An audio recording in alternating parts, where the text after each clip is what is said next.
Now మీలో ఎవరో ఒకరు చెప్పండి, then what is the basic difference of money market and capital market? దీన్నే ద్రవ్య మార్కెట్, మూలధన మార్కెట్ అని కూడా అంటాం.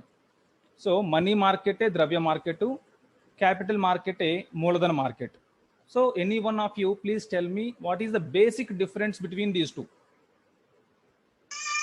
క్యాపిటల్ మార్కెట్ అంటే long time investments. Okay, so automatically money market అంటే short term investment. Very good. Then ఇంకా extra point,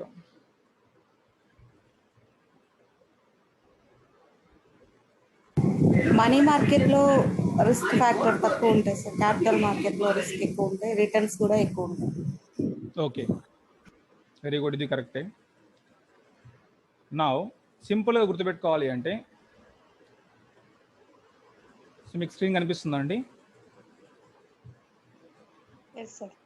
yes. So coming to money market versus capital market. ఇక్కడ నార్మల్లీ మనం జనరల్లీ ఈ మార్కెట్ ఫైనాన్షియల్ మార్కెట్ గురించి మాట్లాడినప్పుడు దీంట్లో ఈ టర్మినాలజీలో 3 బేసిక్ థింగ్స్ ఉంటాయి. అవేంటి అంటే, ఒకటి మనీ మార్కెట్, దీన్ని ద్రవ్య మార్కెట్ అని కూడా అంటాం. రెండవది క్యాపిటల్ మార్కెట్, దీనిని మూలధన మార్కెట్ అని కూడా అంటాం. తర్వాత ఏంటి అంటే కమోడిటీ మార్కెట్ అని చెప్తాం అన్నట్టు. ఇది మనకు అవసరం లేదు. అంటే ఏంటి, మనం బులియన్ మార్కెట్ ఐడియా ఉందా? సో బులియన్ సంబంధించింది అంటే సింపుల్గా రా మెటీరియల్స్ ఏవైతే ఉన్నాయో ఆ రా మెటీరియల్స్ని కొనే లేదా అమ్మే ప్రక్రియ ఏదైతే ఉందో దాన్ని కమోడిటీ మార్కెట్ అంటాం అనమాట. అంటే ఏంటి, ఈ గోల్డ్ కావచ్చు, ఐరన్ కావచ్చు, అల్యూమినియం కావచ్చు, గూడూరులో ఉండే బాక్సైట్ కావచ్చు, మైకా బెల్ట్ కావచ్చు, ఇలాంటి ఏవైతే రా మెటీరియల్స్ ఉన్నాయో ఆ రా మెటీరియల్స్ని అమ్మడం లేదా కొనడం అనమాట సంబంధించిన మార్కెట్ ఏంటి అంటే కమోడిటీ మార్కెట్ అంటాం. ఓకే, సో మనకి ఏవి ఇంపార్టెంట్ అంటే ఈ రెండు important, money market versus capital market. ఇక్కడ simple thing, money market capital market గురించి మనం మాట్లాడినప్పుడు, సో ఇక్కడ మీకు డిస్ప్లేలో కనిపించేది బేసిక్ క్లాసిఫికేషన్ అండి, మనీ మార్కెట్కి సంబంధించి క్యాపిటల్ మార్కెట్కి సంబంధించి. ఇక్కడ అబ్జర్వ్ చేస్తే వాట్ ఈజ్ మనీ మార్కెట్ అంటే, దిస్ ఈజ్ మీరు ఏదన్నా ఇన్వెస్ట్మెంట్ చేశారనుకోండి, ఈ ఇన్వెస్ట్మెంట్కి మీకు షార్ట్ టర్మ్లో అమౌంట్ కావాలా, లాంగ్ టర్మ్లో అమౌంట్ కావాలా అనేదాన్ని డిసైడ్ అయి ఉంటుంది. సో ఒకవేళ షార్ట్ టర్మ్లో నాకు రిటర్న్స్ కావాలి, రిటర్న్స్ ఫిక్స్డ్గా వచ్చినా పర్లేదు, నాకు తక్కువ వచ్చినా పర్లేదు అనే ఏదైతే సెంటిమెంట్ ఉంటుందో దాన్ని ఏమంటామంటే మనం మనీ మార్కెట్ అని చెప్తాం. అలా కాకుండా ఒక 10 ఇయర్స్కో 12 ఇయర్స్కో 5 ఇయర్స్కో లాంగ్ టర్మ్లో ఇన్వెస్ట్ చేసి దెన్ రిటర్న్స్ అనేది నాకు హ్యూజ్ అమౌంట్లో రావాలి అనే భావనతో ఉంటే దాన్ని ఏమంటాం మనం లాంగ్ టర్మ్ అని చెప్తాం అనమాట. సో సింపుల్ కాన్సెప్ట్ ఏంటి అంటే, less than 365 days, that is less than 1 year maturity కాలం ఉన్నటువంటివి ఏవైతే ఉన్నాయో, సో మీరు ఇన్వెస్ట్ చేశారు, విదిన్ 1 yearలో మీ అమౌంట్ వెనక్కి వచ్చేస్తుంది విత్ అదర్ బెనిఫిట్స్ అనమాట. అది ఇంట్రెస్ట్ అయితే ఇంట్రెస్ట్ కావచ్చు, లేకుంటే అదర్ ప్రాఫిట్ ఏదైనా ప్రాఫిట్ రూపంలో 1 yearలో మీకు వెనక్కి వచ్చేస్తుంది అంటే దాన్ని ఏమంటాను నేను, మనీ మార్కెట్ అంటాను. If the maturity period is more than 365 days అంటే మోర్ దాన్ 1 year ఏదైతే ఉందో దాన్ని ఏమంటానంటే నేను మూలధన మార్కెట్ ఆర్ క్యాపిటల్ మార్కెట్ అని చెప్తా. సో సింపుల్ థింగ్ ఏంటి అంటే less than 365 days and more than 365 days అనమాట.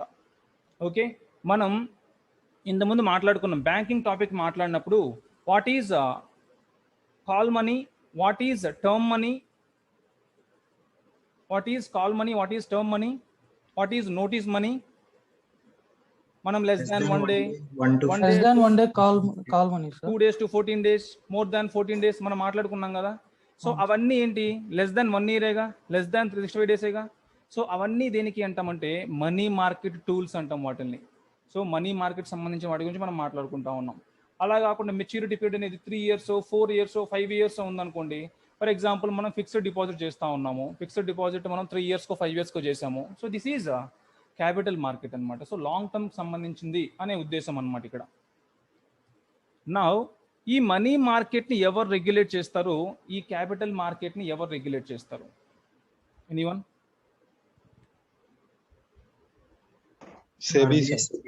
మనీ మార్కెట్ని RBI. So money market is regulated by Reserve Bank of India, and capital market is regulated by Stock Exchange Bureau of India, SEBI అని చెప్తాం అనమాట. So ఈ SEBI పరిధిలో ఈ capital market అంతా కూడా రన్ అవుతూ ఉంటుంది. అంటే సెబీకి ఏదైనా మ్యూచువల్ ఫండ్ ఏర్పాటు చేయాలి.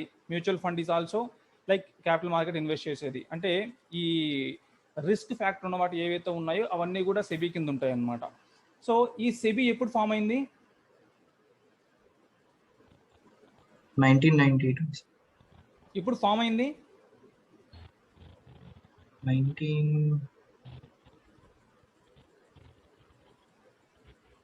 1988లో ఫామ్ అయింది యాక్చువల్లీ అది. కానీ 1992లో ఏం చేస్తారంటే దానికి స్టాట్యూటరీ స్టేటస్ ఇస్తారనమాట. స్టాట్యూటరీ స్టేటస్ అంటే ఏంటి? ఒక యాక్ట్ ద్వారా తీసుకొస్తాం, దానికి కొన్ని పవర్స్ ఇస్తాం. SEBI is a quasi judicial అని చెప్తాం అనమాట. అంటే సెమీ పవర్స్ ఉంటాయి దానికి, పనిష్మెంట్కి సంబంధించినవి. సో 1992లో దానికి ఏం తీసుకొస్తారు అంటే స్టాట్యూటరీ స్టేటస్ తీసుకొస్తారు. ఏ యాక్ట్ ద్వారా అంటే సెబీ యాక్ట్ 1992 ద్వారా అనమాట. ఓకే, సో సెబీ యాక్ట్ 1992 ద్వారా 1992లో దానికి స్టాట్యూటరీ స్టేటస్ తీసుకొస్తారు. ఇది ఫామ్ అయింది మాత్రం 1988లో అని చెప్తాం. So this is SEBI. So capital market దేని కింద పనిచేస్తుందా అంటే సెబీ అనమాట. అదే ఇక్కడ first point. So this is regulated by RBI, this is regulated by SEBI, and this is for less than 365 days and this is for more than 365 days, and this is also known as, ఈ రెండు పదాలు important అండి. ఇక్కడ ఏవైతే టిక్లు పెట్టానో red ఇంక్తో, ఆ రెండు పదాలు చాలా చాలా ఇంపార్టెంట్. మీకు మొత్తం త్రూఅవుట్ ద చాప్టర్ వస్తూ ఉంటాయి.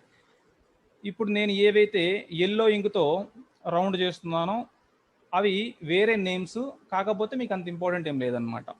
So money market is also known as debt market, capital market is also known as equity market. Equity అంటే ఏంటి అంటే షేర్ అనమాట, సింప్లీ షేర్ అంటాం దాన్ని.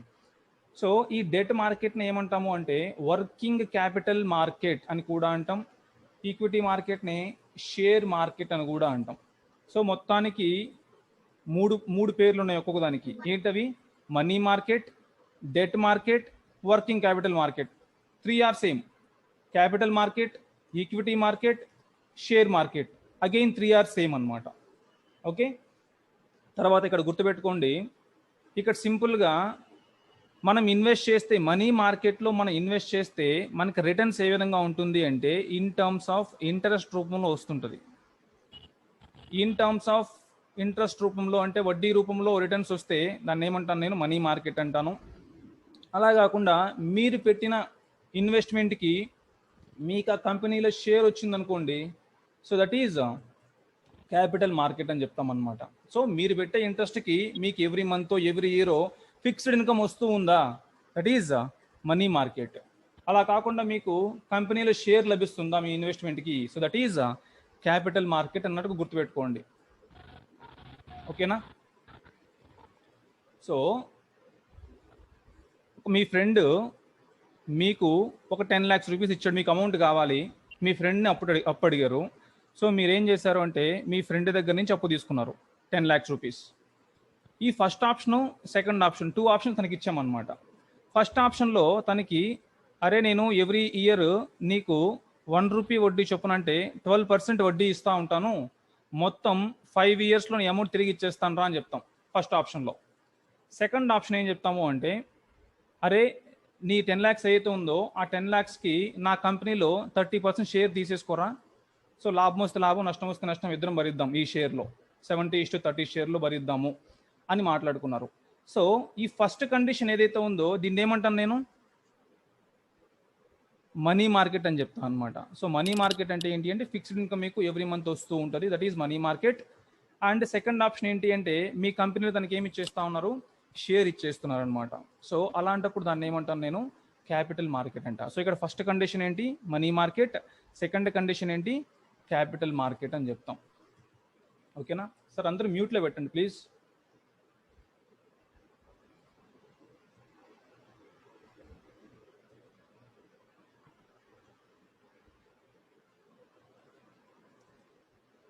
సిక్స్ 94928 అనే నంబర్తో ఎవరో ఉన్నారు, ప్లీజ్ మ్యూట్ యువర్ వాయిస్.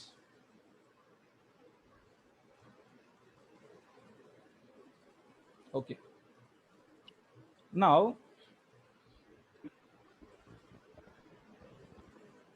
ఈ క్యాపిటల్ మార్కెట్ ఏదైతే ఉందో ఈ క్యాపిటల్ మార్కెట్ కూడా 2 టైప్స్ అండి. ఒకటి ఏంటి అంటే ప్రైమరీ మార్కెట్, దీన్ని ప్రథమ మార్కెట్ అని చెప్తాం. రెండవది సెకండరీ మార్కెట్, దీన్ని ద్వితీయ మార్కెట్ అని కూడా చెప్తాం అన్నమాట. So primary market, secondary market దేంట్లో? క్యాపిటల్ మార్కెట్లో. సో మనీ మార్కెట్లో టైప్స్ ఏం లేవు. ఆటోమేటికల్గా క్యాపిటల్ మార్కెట్కి వచ్చినప్పుడు దీంట్లో 2 టైప్స్ ఉన్నాయి. ప్రైమరీ మార్కెట్ అంటాం, సెకండరీ మార్కెట్ అంటాం. ఈ ప్రైమరీ మార్కెట్ అంటే ఏంటి, సెకండరీ మార్కెట్ అంటే ఏంటి అనేది ఇన్ డీటెయిల్గా మీకు నెక్స్ట్ స్లైడ్లో ఎక్స్ప్లెయిన్ చేస్తాం. ఓకే, సో ఓవరాల్గా మీకు ఇప్పుడు దాకా నేను చెప్పింది ఏంటి అంటే, please mute your voices. So ఇప్పుడు దాకా మీకు చెప్పింది ఏంటి అంటే, నేను ఓన్లీ డెఫినేషన్ చెప్పాను, అసలు క్యాపిటల్ మార్కెట్ అంటే ఏంటి, మనీ మార్కెట్ అంటే ఏంటి అనేది.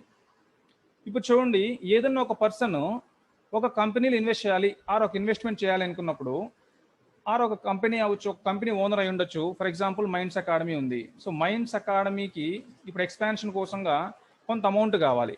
ఇది అమౌంట్ కావాలి అంటే మనీ మార్కెట్లోకి ఎప్పుడు ఎంటర్ అవుతుంది, క్యాపిటల్ మార్కెట్లోకి ఎప్పుడు ఎంటర్ అవుతుంది, సో ఏ సిచ్యువేషన్లో మనీ మార్కెట్ క్యాపిటల్ మార్కెట్లోకి ఎంటర్ అవుతుంది అనేది.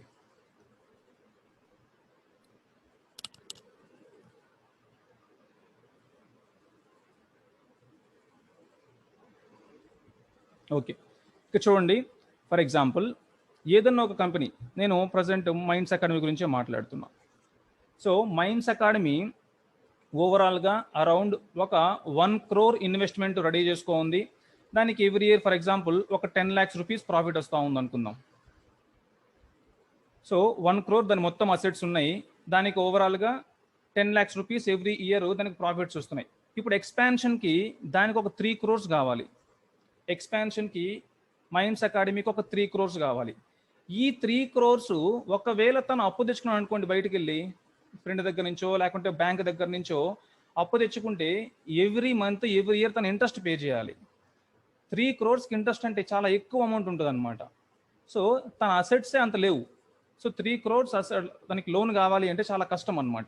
ఇలాంటప్పుడు తన మనీ మార్కెట్లోకి ఎంటర్ అవ్వడం చాలా కష్టం. దట్టు ఇక్కడ 3 crores ఇతనికి ఏదైతే ప్రాఫిట్ వస్తుందో దానికంటే ఎక్కువ పే చేయాల్సి వస్తుంది వడ్డీ అనేది. సో అందుకని తినేం చేస్తాడు అంటే, మైండ్స్ అకాడమీ ఏం చేస్తుంది అంటే మనీ మార్కెట్లోకి ఎంటర్ కాదు, ఈ 3 crores కావాలి కాబట్టి ఆటోమేటిక్ ఏం చేస్తుంది, స్టాక్ మార్కెట్లో ఆ స్టాక్స్ లిస్ట్ అయిపోయి షేర్స్ని ఇష్యూ చేస్తుంది అనమాట. అంటే ఏంటి, సింపుల్గా ఆ కంపెనీ మొత్తం 100%లో కొంత షేర్ నమ్మేసుకుంటూ ఉంటుంది. ఇప్పుడు అకాడమీ ఉంది, అకాడమీ ఏం చేసింది, స్టార్టింగ్ ఓన్లీ ఆ రోమన్స్ అనేది మాత్రమే అకాడమీ. తర్వాత ఏం చేసింది, దానికి హ్యూజ్ ఇన్వెస్ట్మెంట్ కావాల్సి వచ్చింది ఎక్స్పాన్షన్ కోసంగా. ఆటోమేటిక్గా ఏం చేసిందంటే ఫారిన్ ఫండ్ని ఇన్వెస్ట్ చేసుకుంది. సో ఆటోమేటిక్ దాని యొక్క షేర్స్ని ఏం చేసుకుంది, అది డైల్యూట్ చేసుకుంటూ వెళ్ళిపోయింది. సో 100% నుంచి 90%, 90 నుంచి 80%, 80 నుంచి 70%, ఇలా దాని షేర్ని తగ్గించుకుంటూ వెళ్తుంది అనమాట. అంటే తనకి 3 crores కావాలి ఇప్పుడు మైండ్స్ అకాడమీకి, తన అప్పు తెచ్చుకొని వడ్డీ కట్టే పరిస్థితి కాదు. ఆటోమేటిక్ ఏం చేస్తున్నది, స్టాక్ మార్కెట్లోకి వెళ్ళిపోతుంది అనమాట. ఆ స్టాక్ మార్కెట్లోకి ఎంటర్ అవడాన్ని ఏమంటాం మనం, క్యాపిటల్ మార్కెట్ అని చెప్తాం. సో ఈ సిచ్యువేషన్లో తను క్యాపిటల్ మార్కెట్లోకి ఎంటర్ అవుతుంది అనమాట. అలా కాకుండా మనీ మార్కెట్ అంటే, ఫర్ ఎగ్జాంపుల్ ఈ మైండ్స్ అకాడమీ యొక్క మొత్తం అసెట్స్ ఒక 10 crores ఉన్నాయి. దానికి ఆన్ అండ్ యావరేజ్న 1 crore ప్రాఫిట్ వస్తూ ఉంది ఎవ్రీ ఇయర్. తనకి ఇప్పుడు ఇన్వెస్ట్మెంట్ ఒక 50 lakhs కావాలి. తనకి ఇన్వెస్ట్మెంట్ అరౌండ్ ఒక 50 to 60 lakhs కావాలి. ఇది దీని మొత్తం అసెట్స్తో కంపేర్ చేసుకుంటే, తన కెపాసిటీతో కంపేర్ చేసుకుంటే చాలా చిన్న అమౌంట్ అనమాట. ఇలాంటప్పుడు అది ఈజీగా దాని షేర్ నమ్ముకోలేదు. అప్పుడు ఏం చేస్తుంది, 50 lakhs నేరుగా బ్యాంక్ దగ్గర నుంచి ఎక్కడికొకటి వెళ్ళి ఏం చేస్తుంది, లోన్స్ తెచ్చుకుంటుంది అనమాట.